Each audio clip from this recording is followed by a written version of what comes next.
করেছেন এবং বলেছিল ভারতবাসী যেটা চায় জবাব, সেই জবাব কিন্তু দিয়েছে ভারত। ভারত যতবার দেখেছে হামলা চালিয়েছে, একবারও কোন রকম পাক সেনা টার্গেট করা হয়নি। করাচি পোর্টে বিস্ফোরণ, করাচি পোর্টে বিস্ফোরণ, এই মুহূর্তের খবর।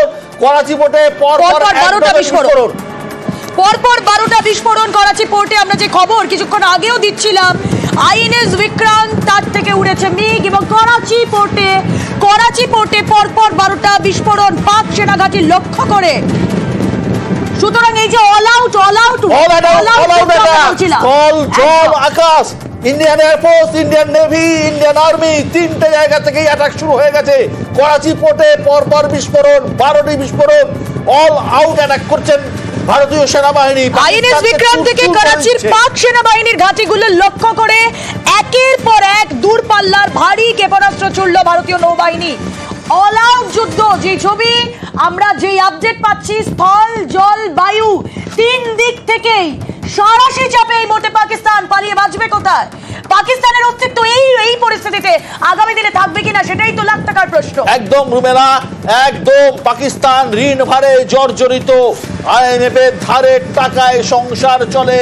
সেখানে করাচি পোর্ট যদি ধ্বংস করে দেওয়া হয়, লাহোর ইসলামাবাদের বুকে যদি ওইরকম ভাবে বোমা মেরে মারা যায়, তাহলে আগামী দিনে পাকিস্তান আর মাথা তুলে দাঁড়াতে পারবে না। তার উপর পাকিস্তানি জনগণ তারা বিরক্ত সরকারের উপর। 1 কেজি আটার দাম প্রায় 1,500 টাকা, একটা গ্যাসের সিলিন্ডারের দাম 3,000 টাকা। তুমি ভাবতে পারো পাকিস্তানের অর্থনীতি খুব খারাপ অবস্থা, মানুষ খেতে পায় না। এই অবস্থার মধ্যে 4টে জায়গায় গৃহযুদ্ধ, সিন্ধে গৃহযুদ্ধ, বালুচিস্তানে গৃহযুদ্ধ রয়েছে, খাইবার পাখতুনখাওয়াতে, সব জায়গায় যেভাবে গৃহযুদ্ধ রয়েছে, পাকিস্তান সেনাবাহিনী ঘরে বাইরে চারিদিকে নাবিশ্বাসের অবস্থা, নাস্তানবুদ অবস্থা। এই অবস্থায় ভারতীয় বায়ুসেনা, ভারতীয় আর্মি এবং ভারতীয় নৌবাহিনীর এই ত্রিমুখী আক্রমণে পাকিস্তান প্রায় ছত্রভঙ্গ হয়ে গেছে।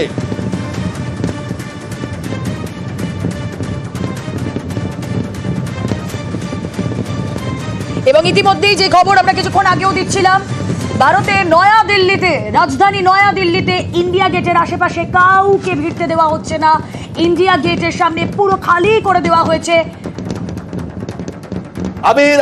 আবির রয়েছে দিল্লি থেকে। আবির, দিল্লির চিত্র জানাও এবং আরব সাগরে নৌবাহিনী কতটা, নৌবাহিনীর নৌ ফ্রিগেট তাদের কি অবস্থা, তারা কি করছে। এবং আমরা শুনেছি করাচি বন্দরে পরপর 12টি বিস্ফোরণ ঘটিয়েছে ভারত।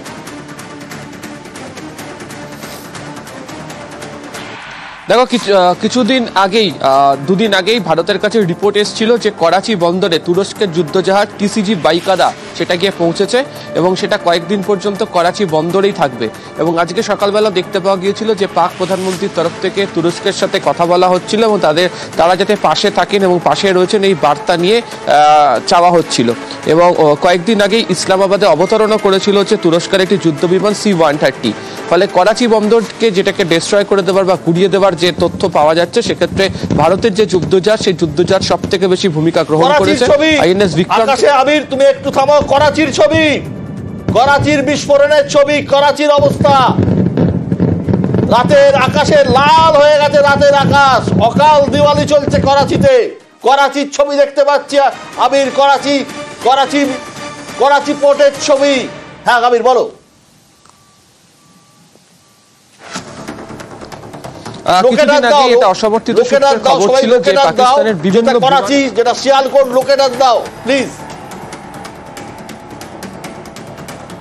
হ্যাঁ, পাকিস্তানের বিভিন্ন বিমান ঘাঁটিতে যে 6টা C-130 যুদ্ধ বিমান রয়েছে এবং সেগুলো তুরস্ক তাদেরকে দিয়েছে। যদিও পরবর্তী সময় তুরস্কের তরফ থেকে উল্লেখ করা হয়েছিল যেগুলো তেল ভরার জন্য নেমেছে। যদিও ভারতের যে বিভিন্ন গুপ্তচর সংস্থা রয়েছে তারা এই বিষয়ের উপর নজর রাখছিল এবং ভারতের কাছে যে তথ্য ছিল সম্ভবত এইগুলো দিয়ে পাকিস্তানের তরফ থেকে কোনো ধরনের আক্রমণ সারানো হতে পারে।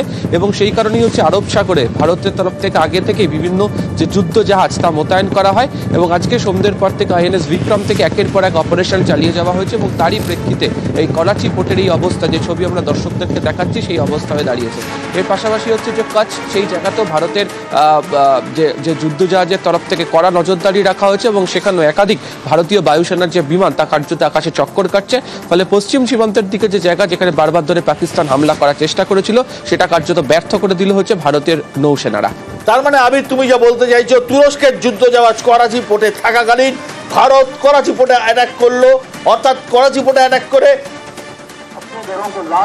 করাচির ছবি লাহোর দেখো আবির, লাহোর দেখো, লাহোর, গোটা লাহোর শহর জ্বলছে, গোটা লাহোর শহর জ্বলছে, গোটা লাহোর শহর জুড়ে লালে লাল লাহোর শহর জ্বলছে, লাহোর শহর ধ্বংস করে দিচ্ছে ভারতের সেনাবাহিনী, গোটা গোটা গোটা লাহোর শহর ধ্বংস করে দিয়েছে ভারতীয় সেনাবাহিনী।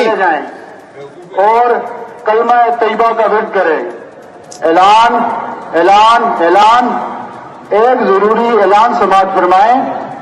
तमाम एहलियाने मोहल्ला के लोग के ऊपर रोड वाली तरफ चले जाएं, क्योंकि ये कुछ अदारों का हमें हुक्म है कि आप अपने इस आबादी को यहाँ से थोड़ी देर के लिए शिफ्ट करें।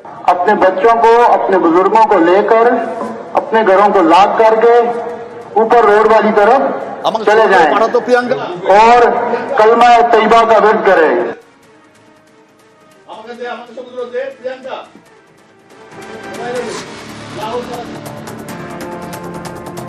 আর এবার যে ছবি আমরা দেখাচ্ছি করাচি পোর্টেও হামলা, যে ছবি আমরা দেখাচ্ছি বিশ্বদা, আকাশ লাল হয়ে গিয়েছে করাচি পোর্টে।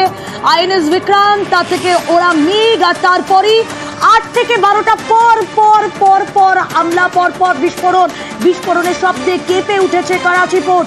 যেই ছবি আমরা দেখাচ্ছি লাহোরের ছবি দেখালাম। আমি একবার প্লিজ ডেস্ককে বলবো, প্লিজ এটা কারেক্ট করো। আসিফ মুনির না, সম্ভবত আসিফ মুনির, সম্ভবত আসিফ মুনির হবে, ওটা একটু কারেক্ট করে নাও প্লিজ।